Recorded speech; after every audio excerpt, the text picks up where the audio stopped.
my name is Dr. Serena Dyer, and I am a historian of shopping, fashion and material culture in the 18th century. And I'm a lecturer in history of design and material culture at University.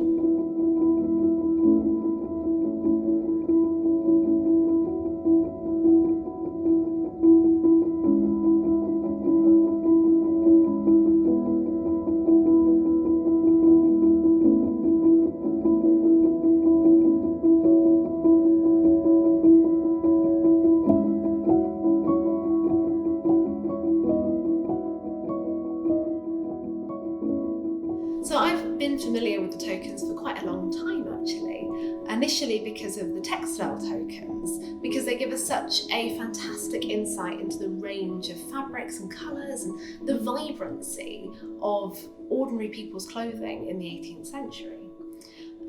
But the textile tokens were my way in really, and being introduced to the huge range of tokens that are here at the Foundling Hospital has been such a fantastic insight into the very kind of normal everyday objects that were around people in the 18th century that are otherwise lost, that have been discarded, that have rolled between floorboards in houses. So it's very, very unlike any other collection in that way. So I use them very regularly as part of introductions to material culture in my teaching, because they're so capable of reflecting a really broad range of emotional responses. And they also give students that opportunity to think imaginatively and creatively about the past. And I just think that's so important. So it's wonderful to think that they're continuing to have a significance for education and for young people's development today. The token that I've chosen is a hairpin, which is a very simple and quite rustic looking length of metal, which has been bent in half in the middle. It's about 5 centimetres long and about 1 centimetre wide. And this would be woven through women's hair to hold the elaborate hairstyles that were fashionable in the 18th century in place. I chose this token because it's, I think, a really important part of how women, particularly poorer women, enabled themselves to stay fashionable in the 18th century. So fabrics and garments were really expensive, and often poorer women were wearing second-hand garments that had been refashioned, remade.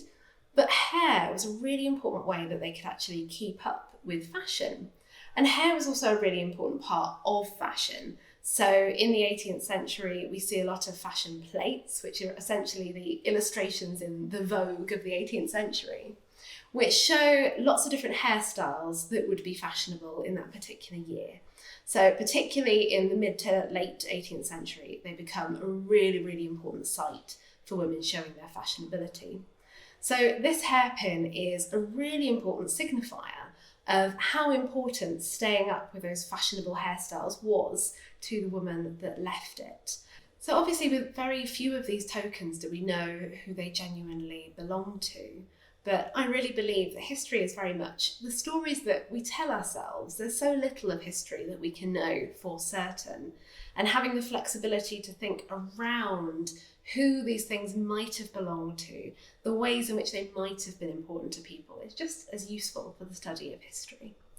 So with this hairpin, I like to think that this could have been plucked from the hair of the mother. She could have been asked for a token on the doorstep of the Foundling Hospital, not had very much around her. Maybe all of her own personal possessions were just what was on her body at that time.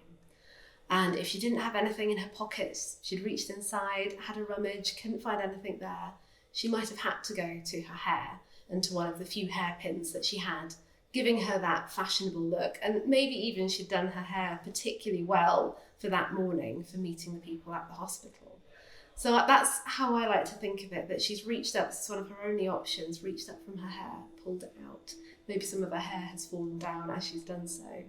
And she's giving away one of her few very useful, very valuable possessions alongside that horrible act of having to give up her child as well. I personally feel that the Foundling Museum and its collections are so important to how we access histories of everyday people in the 18th century. Their emotional lives, their material lives, as well as the very real economic and social realities of their lives. So all of these elements of living in the 18th century are really layered and folded together in what the collection has to offer. And I think that really broad appeal also stretches out to that they can be made relevant to young people, they can be made relevant in the classroom, and they're very much obviously relevant and still proving fresh and exciting in the way that historians are approaching the past as well. So I think that the Foundling Hospital and the museum and its tokens have a really exciting future.